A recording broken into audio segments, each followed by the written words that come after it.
आदरणीय देवेंद्रजी फडणवीस साहेब, प्रदेशाचे अध्यक्ष आदरणीय बावनकुळे साहेब, केंद्रातल्या आणि सर्व राज्यातल्या सर्व नेत्यांचे मी या ठिकाणी जाहीर आभार मानतो.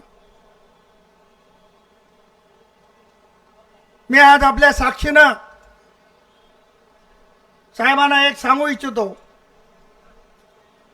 साहेब, मी एक सामान्य कार्यकर्ता आहे. 24 तास जनतेच्या सेवेत राहणारा एक जनतेचा सेवक आहे. खासदार म्हणून महाराष्ट्रामध्ये जर सगळ्यात जास्त प्रवास झाला असेल तर नांदेडच्या खासदाराचा मतदारसंघामध्ये सगळ्यात जास्त आजपर्यंतच्या इतिहासात प्रवास झालेला आहे. मी दररोज सकाळी कार्यकर्त्यांना भेटतो. येणाऱ्या सगळ्या कार्यकर्त्यांची विचारपूस आणि त्यांना न्याय देण्याची भूमिका त्या ठिकाणी करत असतो. मला जे यांचे प्रश्न सोडवण्याची ताकद आपण दिली त्या ताकदीचा उपयोग चांगल्या कामासाठी या नांदेड जिल्ह्यात मी सातत्यानं करत आलो. आज एवढ्या उन्हामध्ये आपण एवढ्या मोठ्या संख्येने मला आशीर्वाद द्यायला आलात.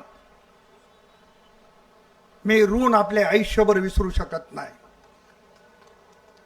मला काही पत्रकार बांधव विचारत होते की आजची निवडणूक तुम्हाला कशी वाटते. मी पत्रकार बांधवांना सांगितलं की मी आतापर्यंत 16 निवडणुका लढवल्या आणि ही माझी 17वी निवडणूक आहे. 16 निवडणुकामध्ये 15 निवडणुका मी जिंकल्या. पण आता ही निवडणूक मोदीच्या आशीर्वादानं सगळ्यात सोपी जाणारी निवडणूक माझ्या आयुष्यामध्ये ही आहे. मला लहानपणापासून संघर्ष करावा लागला. संघर्षातून इथपर्यंत उभा राहिलो. आज परत एकदा श्रेष्ठीने माझ्यासारख्या कार्यकर्त्यावर विश्वास टाकला आणि परत एकदा मोदीजीच्या नेतृत्वाखाली मला या निवडणुकीला सामोरं जाण्याची संधी दिली. देशामध्ये आदरणीय मोदी साहेबांचं वातावरण आहे, मी सांगण्याची गरज नाहीये. देशवासियांनी नारा दिला, अबकी बार 400 पार. हा नारा देशवासियांचा नारा आहे आणि मला खात्री आहे की तुम्हाला जेवढं मताधिक्य पाहिजे तेवढं मताधिक्य नांदेडची जनता हे आदरणीय मोदी साहेबाला दिल्याशिवाय राहणार नाही. मी एक नाम मात्र इथं उभा आहे. राज्यातल्या आणि जिल्ह्यातल्या देशातल्या जनतेला आदरणीय मोदी साहेबांना मतदान करायचं आहे. कधी मतदानाची तारीख येईल आणि आपण कधी कमळाचं बटन दाबावं आणि मोदी साहेबांना देशाचं पंतप्रधान पुन्हा कधी पाहावं हे स्वप्न बघणारी सगळी मंडळी या ठिकाणी उपस्थित आहे. मोदी साहेबांच्या नावावर माझ्यासारख्या कार्यकर्त्यांना या ठिकाणी ही जनता आशीर्वाद देणार आहे. 5 वर्षामध्ये मी अनेक कामं करण्याचा प्रयत्न केला. 2 वर्ष करोनासारख्या महामारीमध्ये गेले. राज्यामध्ये आमचं सरकार नव्हतं. विरोधी पक्षाचा खासदार म्हणून 1 रुपयाचा निधी देखील मला मागच्या काळामध्ये मिळाला नाही. आपल्या सर्वांची अपेक्षा होती की खासदारांनी निधी दिला पाहिजे. पण आदरणीय मोदीजींनी ठरवलं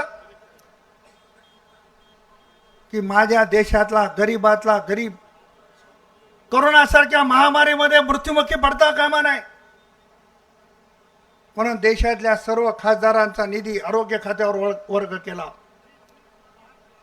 2 वर्ष आम्हाला निधी मिळाला नाही. 2 वर्ष काम करू शकलो नाही. राज्यामध्ये सरकार नाही, कोरोनासारखी महामारी. पण त्या महामारीमध्ये आपल्याला सर्वाला आठवत असेल किमान 2 लाख धान्याचे किट नांदेड जिल्हा भारतीय जनता पक्षाने वाटप केले. कम्युनिटी किचन काढलं. या ठिकाणी आरोग्य खात्याचे आपले कर्मचारी बांधव भगिनी काम करतात. ज्या ठिकाणी पोलीस खात्याचे आपले बंधू भगिनी काम करतात, त्यांना ड्युटीवरून घरी जाता येत नाही, अशा ड्युटीवर असलेल्या बंधू भगिनीला त्यांच्या ठिकाणी भोजनाचा डब्बा पोहोचण्याचं काम भारतीय जनता पक्षाने नांदेड जिल्ह्यामध्ये केलं. निधी मिळाला नसला तरी तुमचा आशीर्वाद या निमित्तानं आम्ही घेण्याचा प्रयत्न केला. रेल्वेचे प्रश्न थोडक्यात सांगणार आहे. 25-30 वर्षापासून आपल्या रेल्वेचे प्रश्न प्रलंबित होते. कैलासवासी सुधाकररावजी डोईफोडे साहेब असतील, भास्कररावजी पाटील खतगावकर साहेब असतील, सूर्यकांता ताई असतील, अशोकरावजी चव्हाण साहेब असतील, जे म्हणून खासदार झाले त्यांनी सगळ्यांनी प्रयत्न केले असतील आणि केलेले आहेत. परंतु माझ्यासारखा सामान्य कार्यकर्ता भारतीय जनता पक्षाचा खासदार झाला आणि या रेल्वेचे सगळे प्रश्न मार्गाला लागले. नांदेड देगलूर बिदरचा मार्ग अनेक वर्षापासून प्रलंबित होता. राज्यामध्ये भारतीय जनता पक्षाचं सरकार, केंद्रामध्ये भारतीय जनता पक्षाचं सरकार 2552 कोटी रुपये या रेल्वे मार्गाला केंद्राने मंजूर केले. मधल्या काळामध्ये महाराष्ट्रात सरकार नसल्यामुळं एनओसी मिळत नव्हती, निधी मिळत नव्हता. परंतु एकनाथरावजी शिंदे साहेबांच्या आणि देवेंद्र फडणवीस साहेबांच्या नेतृत्वात आणि अलीकडे दादांच्या नेतृत्वात हे सरकार आलं आणि आपण बघितलं की आमच्या आदरणीय फडणवीस साहेबांनी 750 कोटी रुपयाचा ठराव कॅबिनेटमध्ये केला आणि 50% वाटा उचलण्याचं काम केलं. एकच रेल्वे मार्ग नाही, हा रेल्वे मार्ग. काही मंडळी, काल मी ऐकलं भाषणात, माझ्या कानावर आलं की आम्ही तिकीट काढून ठेवलंय पण रेल्वे कधी सुरू होणार आहे. तुम्ही तिकीट काढून ठेवा, तुम्हाला रेल्वेत भारतीय जनता पक्ष बसवल्याशिवाय राहणार नाही एवढे या ठिकाणी सांगणार आहे. बोधन नरसी मुखेड लातूरचा मार्ग असेल, नांदेड लोहा अहमदपूर लातूरचा मार्ग असेल, यासाठी केंद्रीय रेल्वे मंत्री आदरणीय अश्विनी वैष्णव साहेबांनी, आदरणीय राज्यमंत्री दानवे साहेबांनी आता याच्या पुढे सर्वे होणार नाही, अंतिम डीपीआर सादर करा अशा पद्धतीचे आदेश रेल्वे विभागाला दिलेले आहेत. येणाऱ्या काळामध्ये ते देखील रेल्वेचा मार्ग पूर्ण होणार आहे. आदरणीय अमित शाह साहेब नांदेडला आले, आम्ही त्यांना मागणी केली. अमित शाह साहेबांनी आपल्या सर्वांच्या साक्षीने सांगितलं, नांदेड का एयरपोर्ट जल्दी सुरू हो जाएगा. नांदेडला वंदे भारत लवकर येईल. मला आज सांगायला हरकत नाही साहेब, आपल्या आणि अमित शाह साहेबांच्या प्रयत्नामुळं नांदेडवरनं आता 6 उडान सुरू झालेले आहेत कालच्या 1 तारखेपासून. वंदे भारत आता इलेक्ट्रिफिकेशनचं काम येणाऱ्या 15 दिवसात पूर्ण होणार आहे.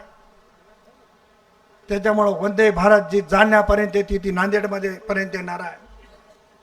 आदरणीय गडकरी साहेबांच्या माध्यमातून नॅशनल हायवेचं जाळं मोठ्या प्रमाणामध्ये नांदेड जिल्ह्यामध्ये निर्माण झालेलं आहे. म्हणून रेल्वेचे प्रश्न, नॅशनल हायवेचे प्रश्न, विमान सेवेचे प्रश्न, ही सगळी दळणवळणाची व्यवस्था विकासाच्या दृष्टीने आता नांदेडला सुरू झालेली आहे. आणि तुम्हाला एक आश्वासन देणार आहे की पुढच्या 5 वर्षाच्या काळात आता मी एकटा राहिलेलो नाही, तर माझ्यासोबत अशोकरावजी चव्हाण साहेब आणि डॉक्टर गोपछडे साहेब खासदार म्हणून आलेले आहेत. आम्ही सर्वजण मिळून नांदेड जिल्ह्यामध्ये मोठे मोठे उद्योग आणण्याचा निश्चितपणाने प्रयत्न करणार आहे. आपल्याला आश्चर्य वाटत असेल की अशोकरावजी चव्हाण आणि प्रताप पाटील एका मंचावर आहेत. 25 वर्ष एकूण एकाचा संघर्ष झाला. 25 वर्षामध्ये कधी एकूण एकाच्या व्यासपीठावर आम्ही नव्हतो. आमचा संघर्ष सगळ्या जनतेला माहिती आहे. मलाही स्वप्नात असं वाटलं नाही की अशोकरावजी आणि मी एका व्यासपीठावर येऊ, पण मोदी है तो मुमकिन है. मोदी साहेबांनी जादू केली. अशोकराव चव्हाण साहेबांनी भारतीय जनता पक्षाचं नेतृत्व स्वीकारलं, भारतीय जनता पक्षात प्रवेश केला आणि आम्ही सगळे एका मंचावर आलो. आता त्याची चिंता करायची गरज नाही. 10-5 लोक राहतात. त्यांना असं वाटते हे दोघं एकत्र आल्यावर आपलं काय. तुम्ही काही काळजी करू नका. चुकून तिकडे राहिला असेल तर इकडे या, तुमचा सन्मान आम्ही करणार आहोत. खूप गोष्टी सांगण्यासारख्या आहेत. सगळ्या खोलामध्ये मी जाणार नाही. आणि मी माझ्या आयुष्यामध्ये कधी कोण्या उमेदवाराच्या विरोधामध्ये वैयक्तिकरित्या बोललो नाही. आता तर मी भारतीय जनता पक्षात आहे. भारतीय जनता पक्षाची शिकवण आहे, आपलं काम, आपल्या पक्षाचं काम, आपल्या नेतृत्वाने केलेलं काम हे जनतेच्या समोर मांडा. पण केविलवाणी गोष्ट आहे, लोक म्हणायला लागले उमेदवार काळा आहे का गोरा आहे. अरे मी इतक्या निवडणुका लढिलो, माझा तुम्हाला कलर दिसला नाही का. हा कलर पक्का कलर आहे, याच्यामध्ये काही फरक पडू शकत नाही. एखाद्या गोऱ्याला जर उन्हात उभा केलं तर ते काळं होऊ शकते, पण आमच्यावर याच्यापेक्षा आणखी काही कलर चढायची गरज नाही. आता काही मंडळी असं म्हणाली, खुशाल पाटील, की प्रतापराव काय काय करतात आम्हाला जास्त माहित आहे.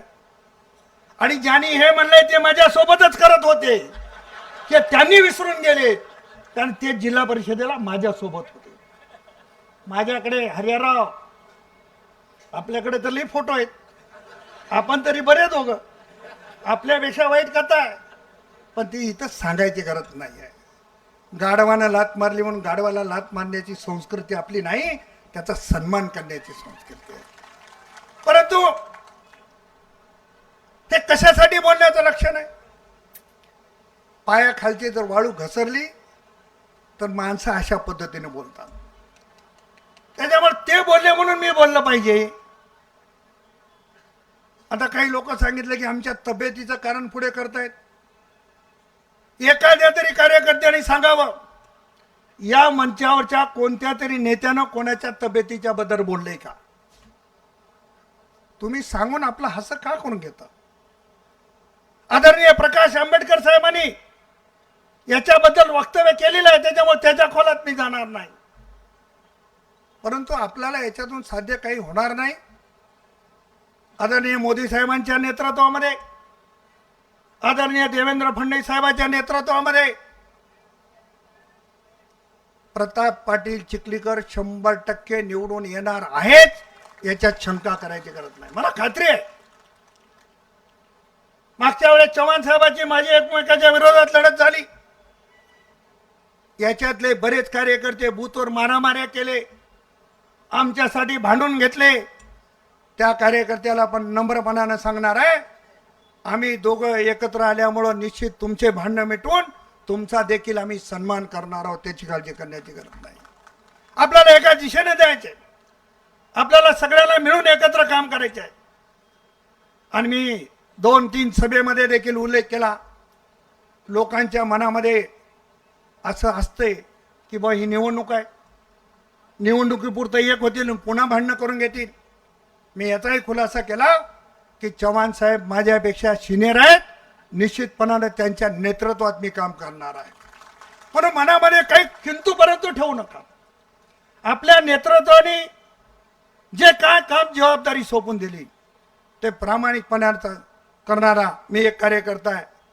भरपूर गोष्टीचा उल्लेख मला या ठिकाणी करता आला असता, परंतु सगळ्या गोष्टीचा उल्लेख करत नाही. आणि एक काल बोलताना कोणीतरी म्हणाला की एक कंधारचं पार्सल आहे, कंधारला गेलं पाहिजे. आता कंधारचं पार्सल कंधारला गेलं पाहिजे, त्यांना आठवण नसेल की मी 1992ला जिल्ह्याचा सभापती झालो आणि तेव्हापासून जिल्ह्यात राजकारण करतो. आणि कंधार तालुका देखील या नांदेड जिल्ह्यामध्ये आहे, याची आठवण नसेल. त्याच्यामुळे त्याच्या खुलासा त्यांच्यावर फार बोलणं हे करण्याची मला आवश्यकता असं वाटत नाही. माझी आपला सर्वांना एक आग्रहाची आणि हात जोडून विनंती आहे, आपल्या सर्वांना मोदी साहेबांना मतदान करायचं आहे. आपल्या सर्वांना मोदी साहेबांना देशाचं पंतप्रधान बघायचं आहे. 5 वर्ष मी प्रामाणिकपणाने आणि इमानदारीनं काम करण्याचा प्रयत्न केला. 5 वर्षात जर कळत न कळत माझ्याकडून काही चूक झाली असेल, आपला भाऊ, आपला मुलगा, आपला मित्र म्हणून मला माफ करा. आणि उद्याच्या निवडणुकीमध्ये मला आशीर्वाद द्या.